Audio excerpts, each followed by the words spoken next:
पंचमी कौन सी तिथि? पंचमी। चाहे वो शुक्ल पक्ष की हो, चाहे वो कृष्ण पक्ष की। शिव महापुराण की कथा कहती है, आपको सुख अनुभव हो जाए। कार्य सिद्ध। जिंदगी में कभी संपदा कम नहीं हो सकती, संपदा बढ़ती चली जाती है। संपदा घट नहीं सकती, बढ़ेगी और घटेगी। कष्ट नहीं आ सकता, रोग बीमारी तकलीफ नहीं आ सकती। आपके लिए तो लाभदायक है, समझ लो ये कथा।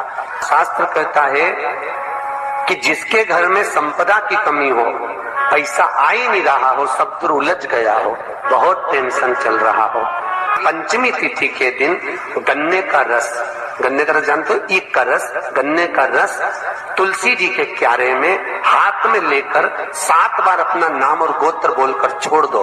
जिंदगी में 3 साल में तो करोड़पति बनकर बैठ जाओगे, कभी लक्ष्मी की कमी नहीं आ सकती। तैयारी में बैठे रहोगे कि फिर पंचमी तिथि आए। 3 मंत्रों का स्मरण शिव महापुराण में कहा गया। पहला ओम नमः शिवाय, दूसरा मार्कंडो जी के पुत्र मार्कंडेय, मार्कंड के पुत्र मार्कंडेय।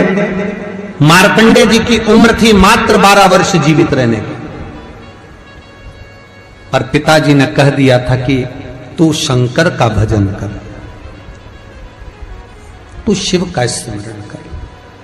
अगर तूने शंकर का भजन करा तो ये पक्का है कि अकाल मृत्यु वो मरे जो काम करे चंडाल का, काल उसका क्या बिगाड़े जो भक्त हो महाकाल का।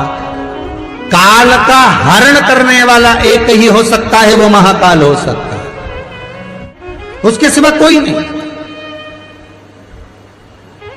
मार्कंडेय जी से कहा तेरी उम्र 12 वर्ष की है, केवल 12 वर्ष।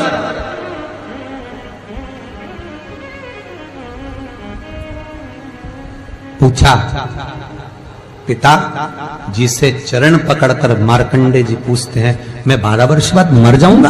हाँ, प्राण छूट जाएंगे। हाँ, कथा सुनी थी पिताजी के मुख से कि यमराज आता है, पाड़े पर बैठकर गदा लेकर आता है, बड़ी बड़ी मूंछें हैं, काला स्वरूप है, मुकुट सोने का पहनता है, हीरे का, उसमें एक रतन लगा होता है, गले में भी स्वर्ण, उसमें हीरे जड़े होते हैं, काला विग्रह होता है यमराज का, और वो अपने दूतों के साथ आकर पास डालकर बांध कर ले जाता है। तो उस मार्कंडेय को वो चरित्र याद। आज अंतिम दिन 12 वर्ष की वो घड़ी, वो पल, वो क्षण आ गया जब मार्कंडेय जी के प्राण छूटना है। समय आ गया। मार्कंडेय जी के पिता जी से कहा जाओ और जाकर आप शंकर की भक्ति में रम जाओ। पिताजी और माताजी भी लग गए, मार्कंडेय जी भी लग गए। मार्कंडेय जी को लेने के लिए यमदूत आ गए, डर गया।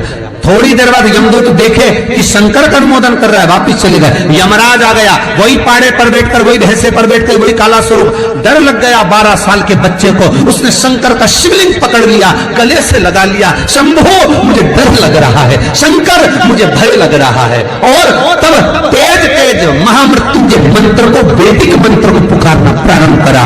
जब 33 अक्षर के उस महामृत्युंजय मंत्र को पुकारा, शंकर सामने खड़ा हो गया। यमराज पीछे हट गया कि ये अब मेरा है, इसको तू नहीं मार सकता। वो 33 अक्षर के मंत्र का उच्चारण जब उस मार्कंडेय जी ने करा, देवता जान गए कि इस मंत्र की मूलता क्या है। पहला मंत्र ओम नमः शिवाय, दूसरा मंत्र जम के बोलो महामृत्युंजय मंत्र, और तीसरा मंत्र वही श्री शिवाय नमस्तुभ्यम। ध्यान दीजिएगा, मंत्र के 3 क्रम है, वैदिक, तांत्रिक, शाब्दिक। मंत्र के 3 क्रम है। तीनों मंत्र देख लीजिए, तीनों का क्रम देख लीजिए। महामृत्युंजय मंत्र वैदिक मंत्र, इसको जब ब्राह्मण जपता है, कुशा का आसन बिछाकर, मौन रहकर, घटकी जिह्वा से जपता है। अगर याद नहीं रहता तो भी धीमा धीमा बोलता है, तेज नहीं। महामृत्युंजय का जाप, अनुष्ठान, सामने कलश स्थापन कर कर प्रेम से 1100, 11,000, 1.25 लाख अनुष्ठान किया जाता है। ओम नमः शिवाय का जाप चलते फिरते किया जा सकता है। श्री शिवाय नमस्तुभ्यम शाब्दिक मंत्र है। इस मंत्र का प्रयोग के लिए ना आसन की जरूरत है, ना तब साधना की जरूरत है। जब जब पर हो शंकर साक्षी। हाँ, कोई रोग आ गया, कोई बीमारी आ गई, कोई कष्ट आ गया, बहुत भारी आ गया, तो महामृत्युंजय का स्मरण शंकर की साक्षी में होना चाहिए। वो 33 अक्षर का महामृत्युंजय मंत्र, वैदिक मंत्र, शिव की साक्षी में। पर दुनिया के लोग आज वो चिल्ला चिल्ला के उस मंत्र का स्मरण करते हैं, वो श्रेष्ठ नहीं है। नहा रहे हो, सोचादिक कर्म में जा रहे हो और वो डब्बा लगा दिया,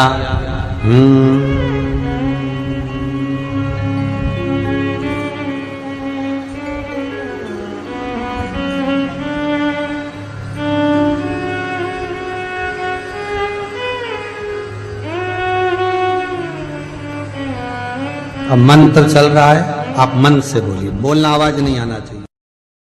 आज भी स्कंद पुराण कहती है कि भगवान शंकर ने अन्नपूर्णा के दरवाजे पर पहुंचकर जब काशी में भिक्षा मांगी थी तो अन्नपूर्णा ने कहा था, ए शंकर, मैं उस गरीब से गरीब व्यक्ति का भी भंडार भर के रखूंगी, बस एक गलती नहीं होना चाहिए कि जहां भोजन बने उस स्थान पर बैठकर, उस स्थान पर खड़े होकर भोजन बनाते समय उस भंडार गृह में जूता नहीं होना चाहिए।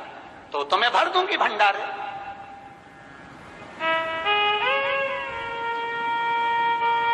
जिस प्लेटफॉर्म पर खड़े होकर माताएं भोजन बनाती ना, सब्जी बगाड़ती, वहीं पे हाथ में लेके चख लेती।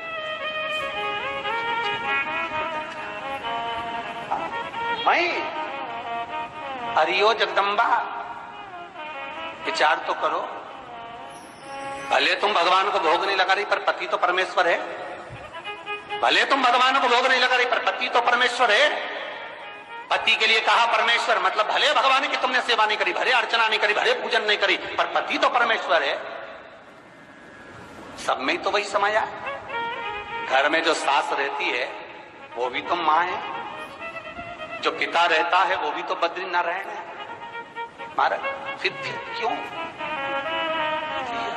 चक?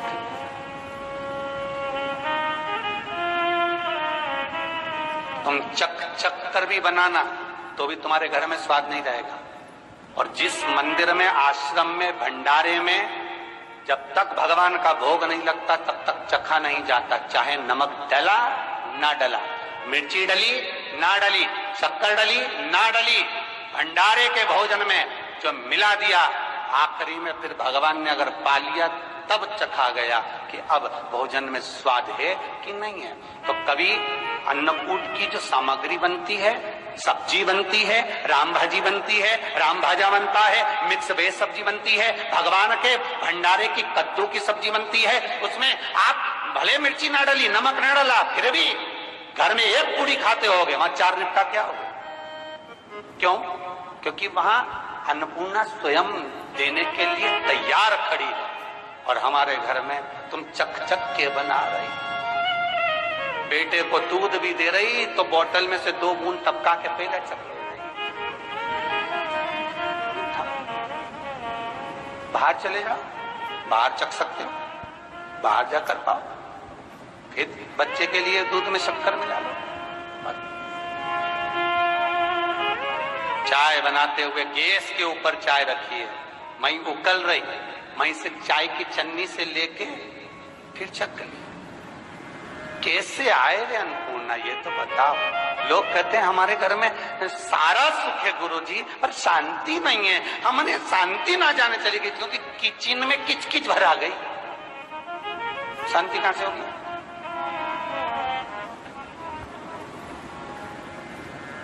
वहां इतना किचकिच भरा हुआ है। प्रेम, करुणा, वात्सल्यता, स्नेह, समर्पण समाप्त हो।